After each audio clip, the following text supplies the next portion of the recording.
Welcome to Beverly Unitarian Church online worship. My name is Julia Jones, and I'm the ministerial intern here at Beverly, and I'm so glad to welcome you to worship today.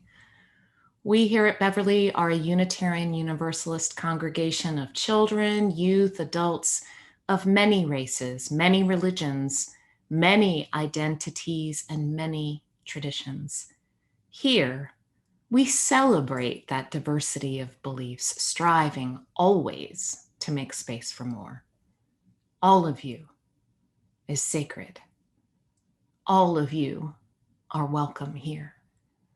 Whatever your past or present is like, we invite you to walk into the future with us. Like other Unitarian Universalist congregations, we affirm 7 principles, which aren't doctrine or dogma, but are shared values, a moral guide. To learn more about those principles, please visit the website of our denomination at uua.org. Our minister at Beverly Unitarian is the Reverend David Schwartz. We, David and I, especially welcome visitors today and hope you'll stay for the virtual coffee hour after the service on Zoom, using the link that we'll share at the end of the service. We really look forward to the day when we'll be able to meet you in person. Although we're apart physically, we can stay connected. We can still be involved. Check out our Facebook page and our website. Contact the office to get our monthly newsletter, our weekly email messages, or if you just want to connect to Reverend David for some pastoral care. And now, let us join together in spirit and prepare our hearts and minds for worship. Come in. Come into this place, which we make holy by our presence. Come in with all your vulnerabilities and your strengths, your fears and anxieties and loves and hopes. For here you need not hide, nor pretend, nor be anything other than who you are and who you are called to be. Come into this place where we can touch and be touched, heal and be healed, forgive and be forgiven. Come into this place where the ordinary is sanctified, where the human is celebrated and the compassionate is expected. Come into this place. Together we make it a holy place.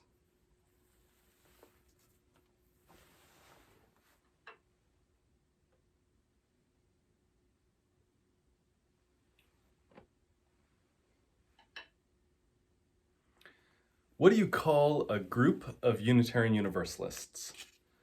You know, the way a flock of birds are a flock, or fish are a school. What's a group of Unitarian Universalists? There are so many good, easy jokes to make here that have already been taken by other animals. A confusion of guinea fowl, an implausibility of wildebeest, a coalition of cheetahs. Who are we? A confusion of people? An implausibility of people sometimes? A coalition of people? I would propose we already have the name we need. Though we don't often use it, we don't always use it. We are a faith of people. We're a faith of Unitarian Universalists. Unitarian Universalism, this tradition, this thing we do, this thing we gather for, doesn't exist in theory. It only exists in practice, in us. It is only real when it's embodied, lived out, lived into. We're a faith of people, not a faith come down only from up high, nor upwards only from a book, but from all of us together, a humanist faith with a small h, concerned with the business of our being people among people. We're a faith of people. We might bristle at this faith language because in other traditions, faith seems to imply belief in things clearly impossible. But we do have our own list of clearly impossible things that nonetheless we are giving our lives away to. The inherent worth and dignity of every person. The goal of world community with peace, liberty, and justice for all. Justice, equity, and compassion in human relations. These are our 7 principles. The list goes on, and so often they feel clearly impossible. Those values, that faith we have, is the horizon toward which we journey. It is the path we embody by walking. It's an invitation into a way of being alive together. They are a faith of people, requiring us to make it real in the world. It isn't blind optimism, but an expression of that faith. When the hymn sings, though days be dark with storms, and burdens weigh my heart, though trouble waits at every turn, I know I can go on. And even more, it is an expression of that faith. When the final verse declares, I know we will go on. Because we're not in the journey alone. In these slow pandemic winter weeks with the light at the end of the tunnel, it's there, we can see it now, but it doesn't seem to be getting any bigger week after week. May we remember that it takes everyone, all together, to carry this faith of people.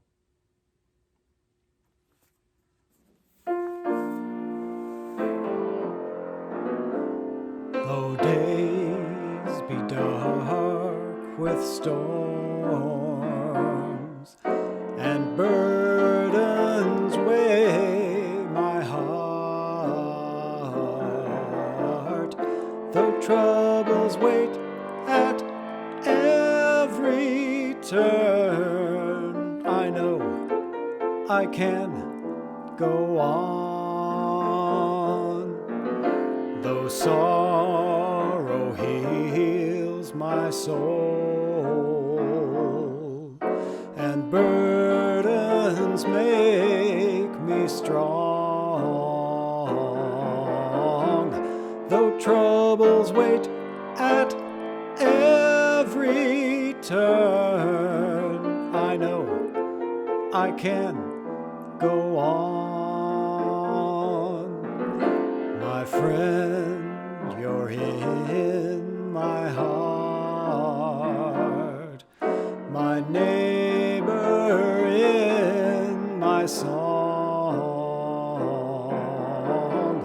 Though troubles wait at every turn, I know I can go on. And though the journey's long, the destination is near. Though troubles wait at every turn, I know I can go on. So neighbor, take my hand, and friend, join in the song. When hope awaits at every turn, I know we will go on.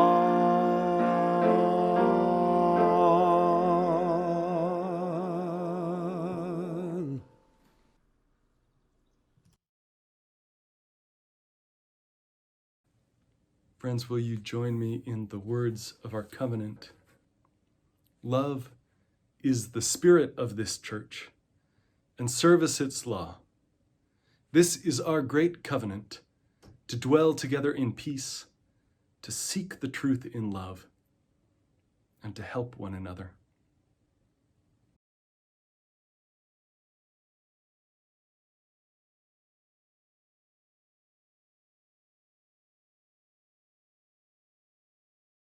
Hi, friends. It's really good to be with you. Come on in real close.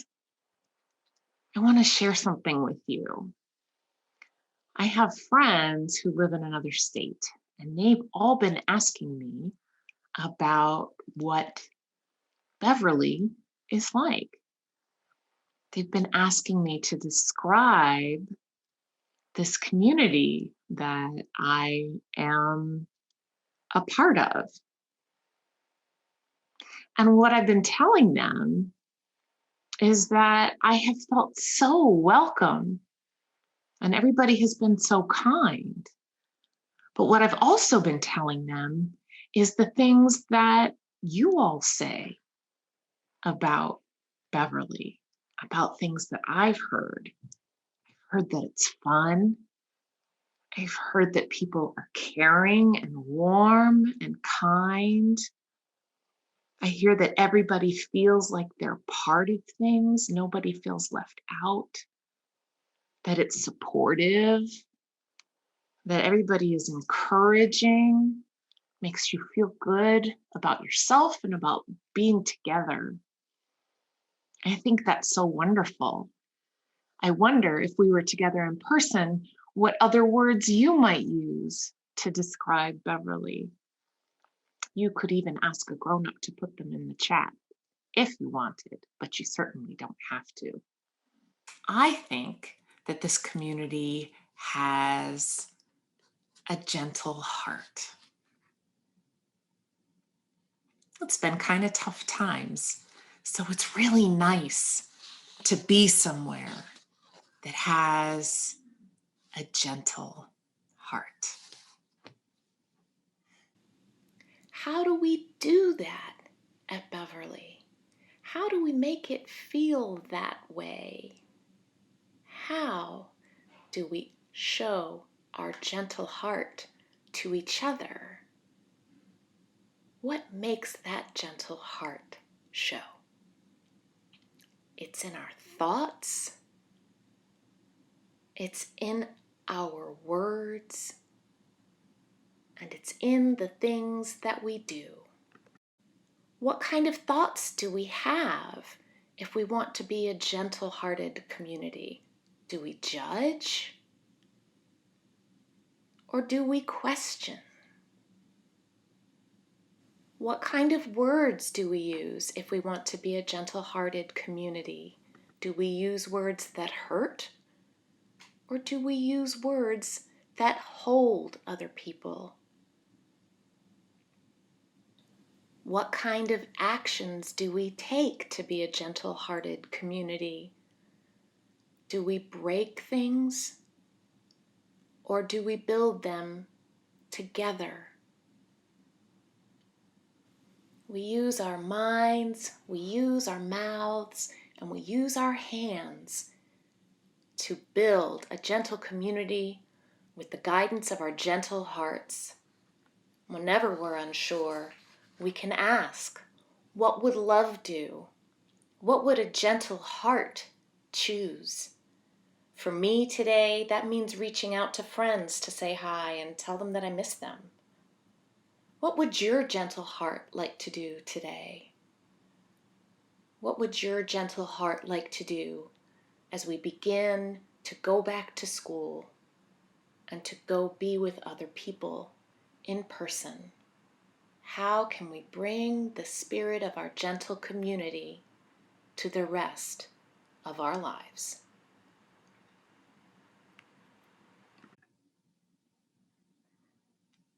Thanks for being with me. Thanks for helping. Thanks for making things new. We can do it all together.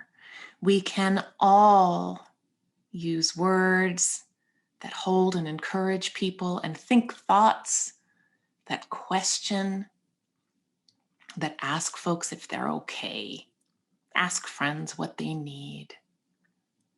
And we can all build things and help people build things that have been broken. Give yourselves a big hug. Oh, that feels good. Thank you for being with me today.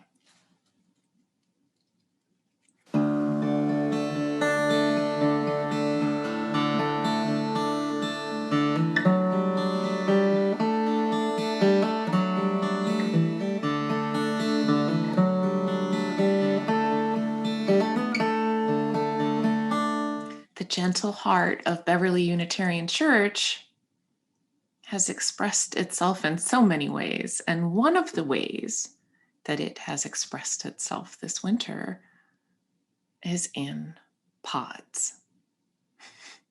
It's a funny word, pods. I usually think of plant life, but there is also animal life to think about.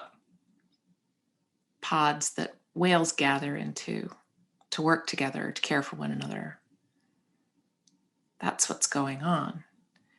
You may have gotten an email some time ago from someone who was letting you know that you've been assigned to a pod.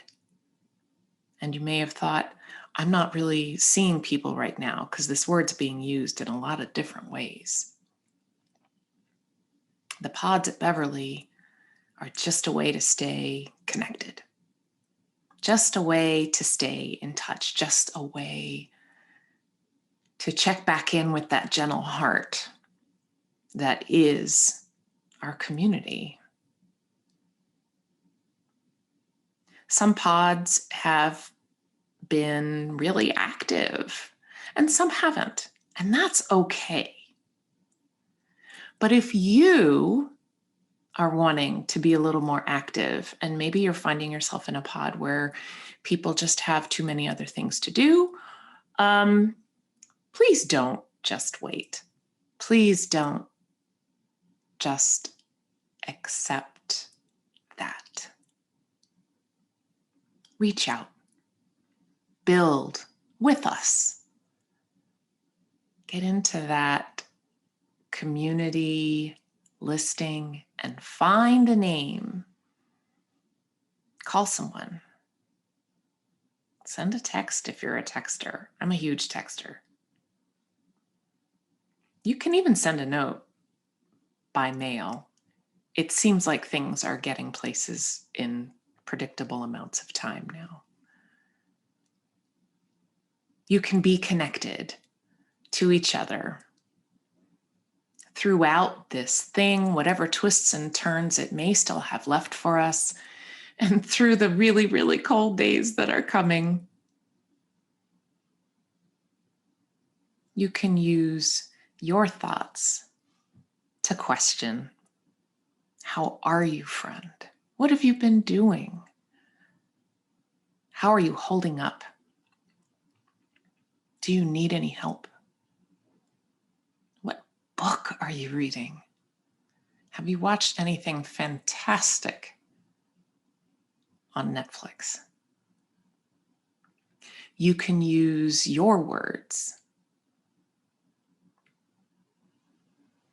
You can use your words to hold, to encourage. I've been thinking about you, and I don't even really know why. You just popped into my head. I've been wondering how you all are doing over there, and I just thought I'd give you a call. I was eating this sandwich from this place you told me about, and I just couldn't stop thinking about what you had said.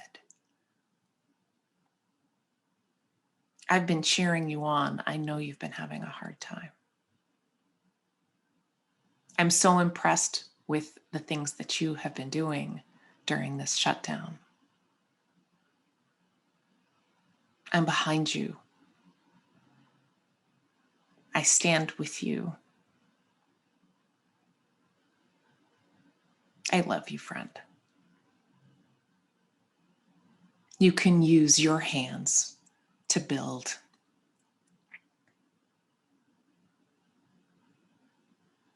You can make those connections. You can open your heart. You can be part of the gentle heart of our community. And we can all practice together so that as things begin to open up again, we can be the gentle part of all the other communities that we are connected to.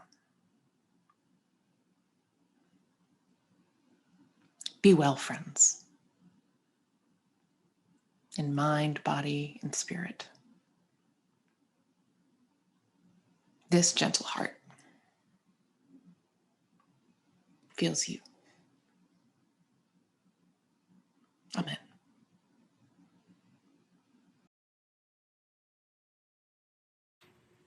Friends, will you join with me in a spirit of prayer and meditation? Let's take a deep breath together.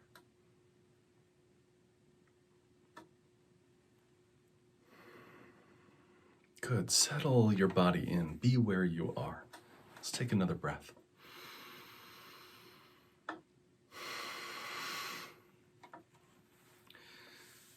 Spirit of love, God called by many names, we ask and hope and pray this morning to be the people we're called to become, to let the better angels of our nature shine through us into the world. We ask and hope and pray that our words match our wants and our actions match our aspirations. We ask and hope and pray this morning to turn aside from anger and from hate, even of those we call our enemies. To let go of delicious, rotten self-righteousness. May we stagger not with the uneven motions of the world, but go steady on our way, whatever the weather, whatever the snow, with clear mind, open, broken hearts, and hands ready to serve.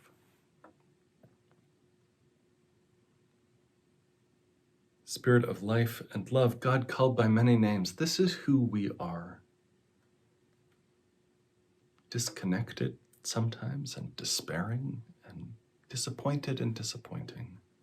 Hurt by the insults of the world, hurt by addiction and mental illness and physical illness. This is us. Hurt by violence and violence which touches those we love. And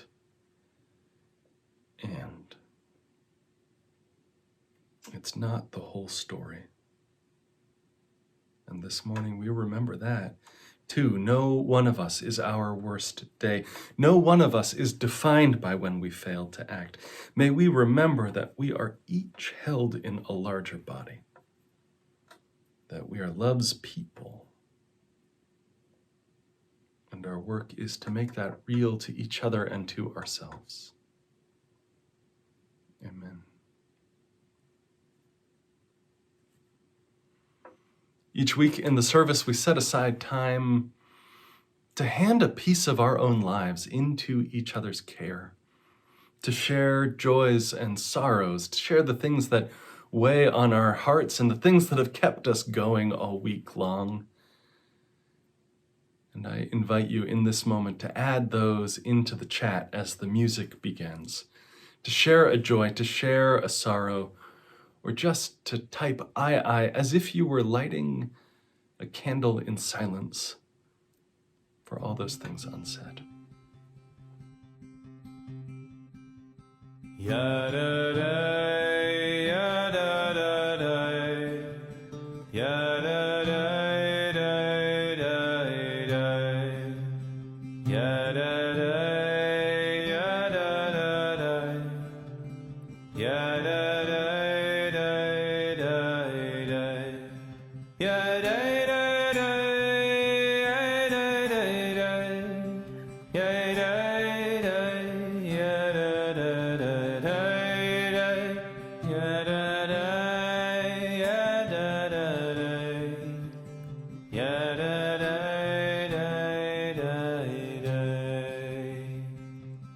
Dark of winter, soft soft and still.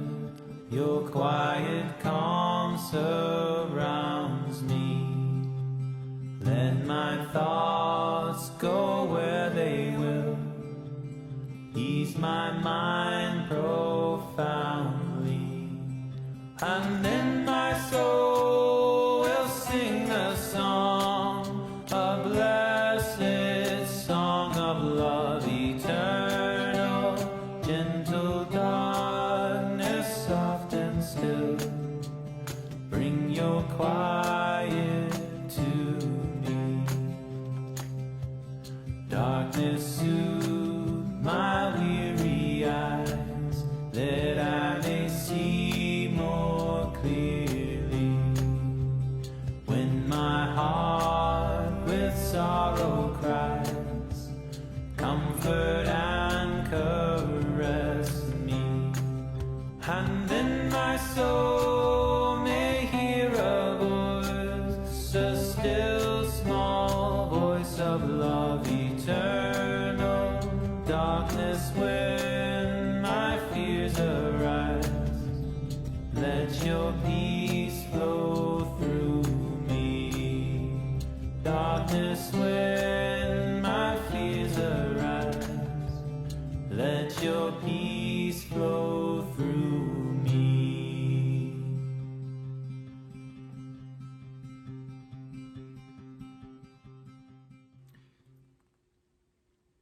Years ago, I went for an early spring weekend retreat north of Minneapolis, 100 miles, where farms and forests just kept on going all the way from there to Canada.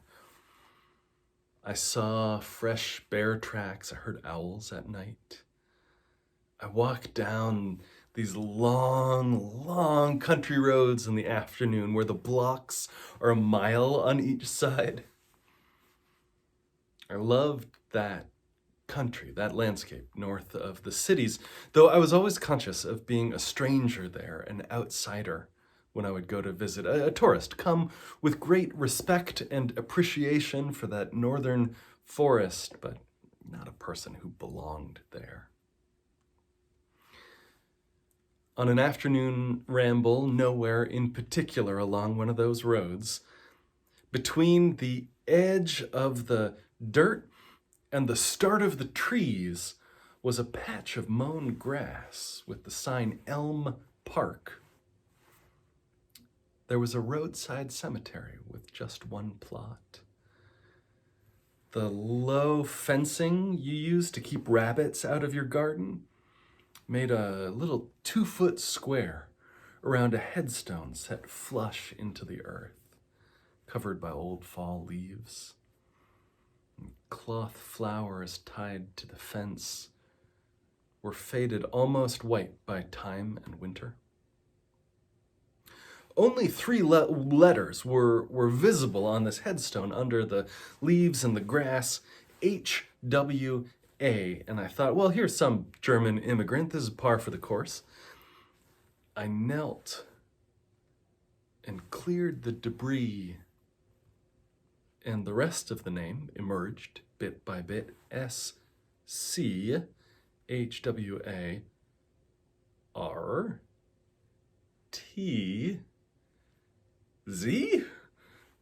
Schwartz.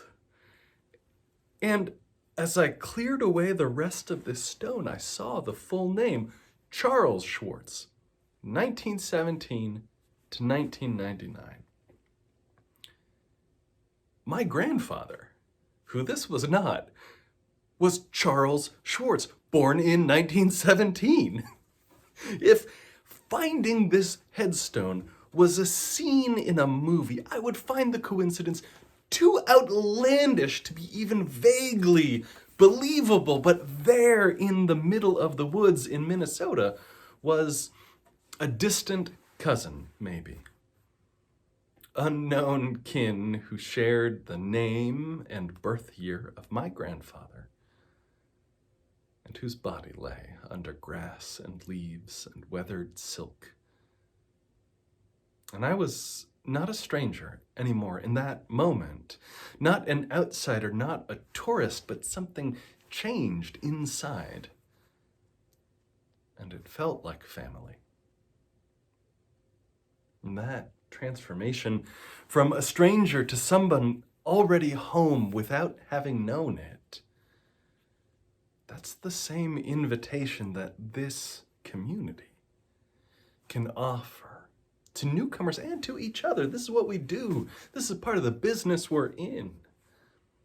That feeling of some inward misalignment with the world slipping into place, and something there is solid for your soul to stand on again.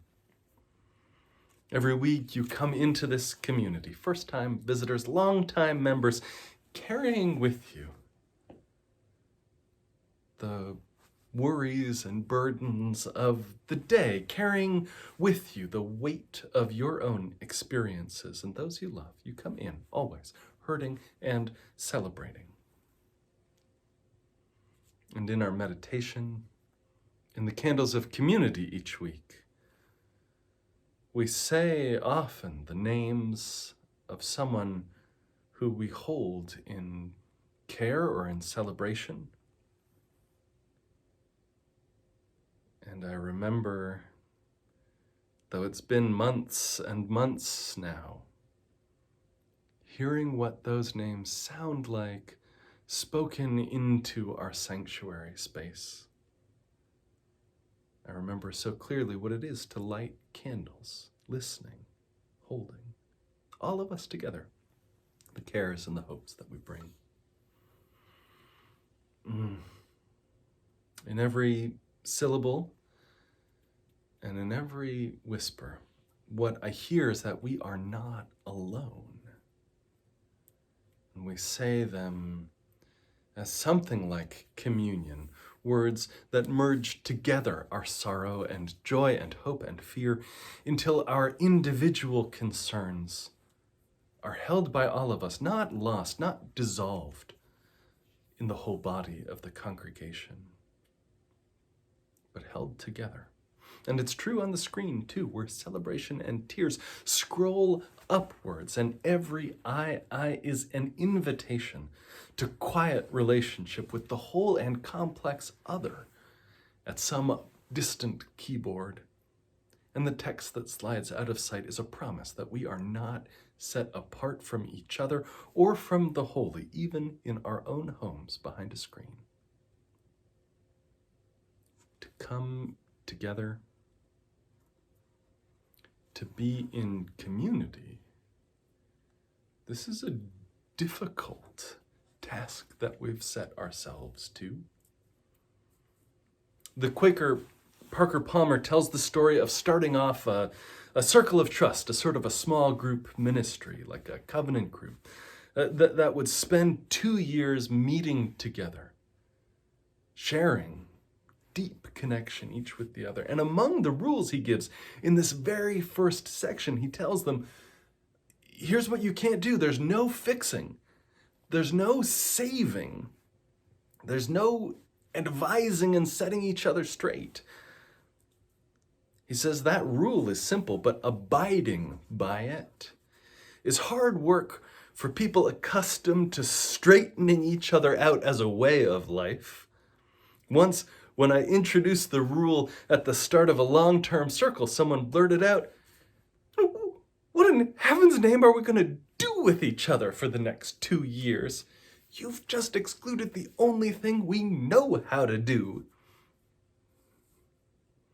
In the face of our deepest questions, he continues, the kind we're invited to explore in congregations, in our life, our shared lives together, our habit of advising each other, of fixing each other, reveals its shadow side.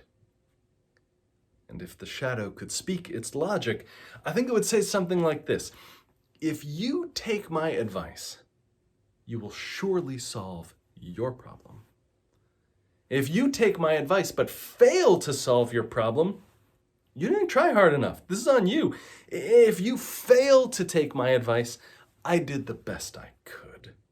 So I'm covered. No matter how things come out, I no longer need to worry about you or your vexing problems.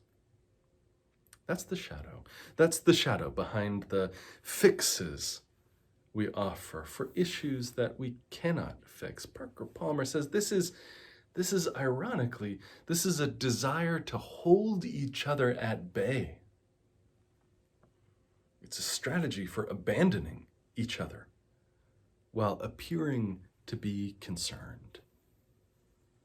And perhaps this explains why one of the most common laments is that no one really sees me or hears me or understands me. When you speak about these deepest questions, you don't want to be fixed or saved. You want to be seen and heard, to have your truth acknowledged and honored.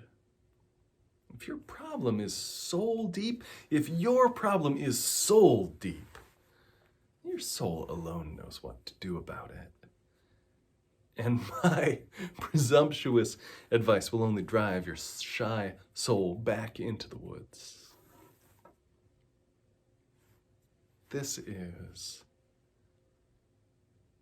part of that gentle thing that is at the center of our community together, making space for our own shy souls to emerge, to encounter each other, to grow, discovering that we have a family we may not have known, discovering that inward alignment with the world, discovering a sense of solid ground for our deepest selves to stand on. We're trying to be the kind of people then who take that seriously and make that possible for each other, who organize our lives around taking this seriously, who practice what we preach. Palmer speaks of the soul, not in transcendent and theological terms. He says the soul is that part of us which wants to keep us rooted in the ground of our own being, resisting the tendency of other faculties like ego, like intellect, to uproot us from who we are. The soul wants to keep us connected with the community in which we find life. For the soul understands that relationships are necessary if we are going to thrive. The soul wants to tell us the truth about ourselves, our world, the relationship between the two, whether that's easy or hard to hear. At our heart, friends, we are not a social club, though we do plenty of socializing, and it's wonderful. And at our heart, friends, we are not an activist collective, though there is plenty of work this world needs from us, and that we do. Nor at our heart are we a group of solitary individuals, each on our own path with nothing to do with the other, merely happening to gather together. At our gentle heart is an invitation into a way of living together, of living in deep engagement with each other, of living in deep respect for the complexity and the unknowableness of each other, of care that each other's worlds are as broad and boundless and complicated and beautiful and difficult as our own. And then we say, okay, what would life look like if we took that seriously?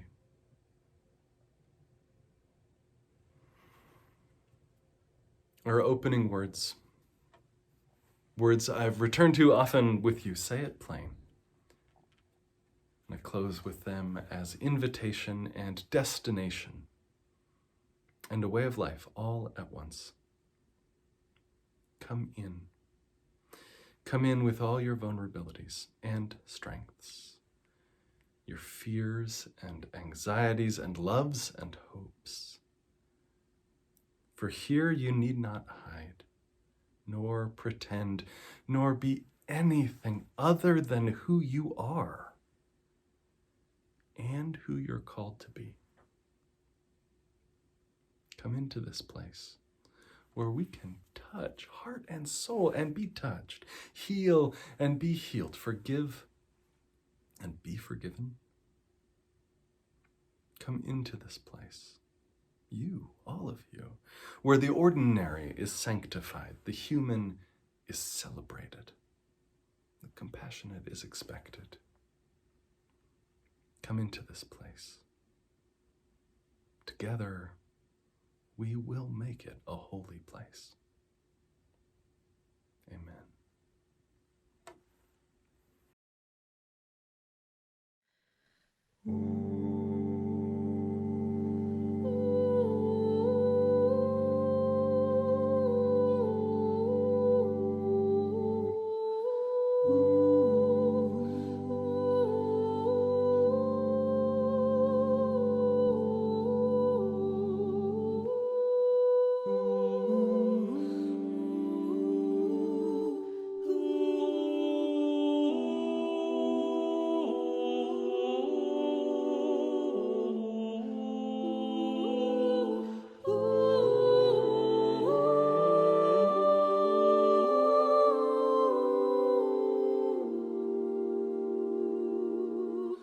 We would be one as now we join in singing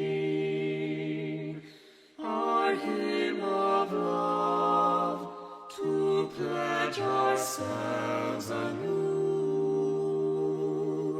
to that high cause of greater understanding of who we are and what in us is true. We would be one in living for each other to show to all a new community.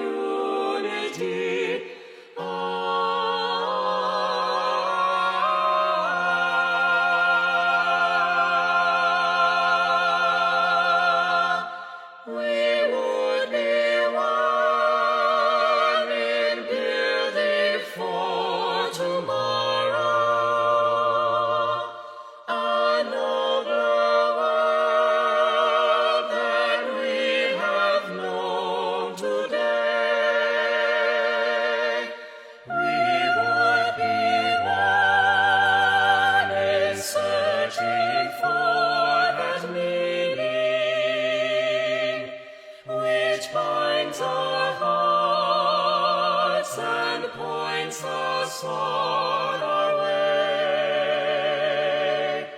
As one we pledge ourselves to greater service, with love and justice strive to make us free. Oh, make us free.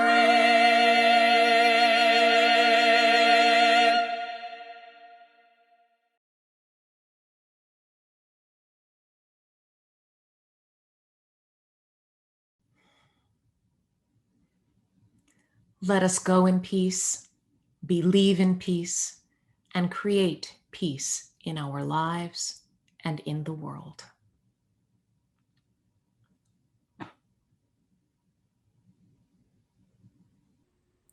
We are not a confusion of people.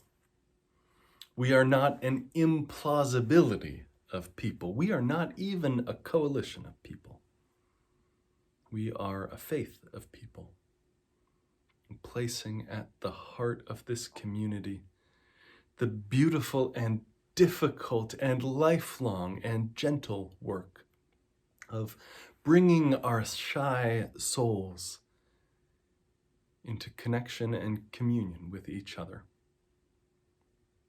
The beautiful and difficult and ordinary work of becoming people among people. Amen. And go in peace.